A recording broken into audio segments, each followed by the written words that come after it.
นี้นะคะยอดคอมเมนต์นะคะขึ้นเป็นที่เรียบร้อยแล้วนะคะใช้ในระยะเวลาไม่นานเลยเพียงแค่2นาทีเท่านั้นนะคะ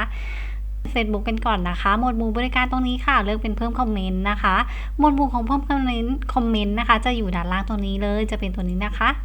ในส่วนบริการด้านในค่ะมีอยู่หลากหลายบริการนะคะสามารถเลือกสรรใช้บริการกันไปได้เลยวันนี้ขอเลือกเป็นคนไทยละกัน6463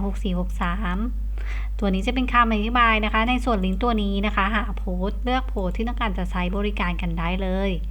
ขอเลือกโพสต์สักครู่หนึ่งนะคะตัวโพสต์ต้องเปิดสาธารณะด้วยเปิดการคอมเมนต์ด้วยนะคะงั้นยอดไม่ได้ขึ้นให้ขอเลือกเป็นโพสต์นี้นะคะกดเข้าไปที่เวลากันได้เลยค่ะคัดลอกลิงก์และนำไปวางกันได้เลยยอดเดิมอยู่ที่8นะคะ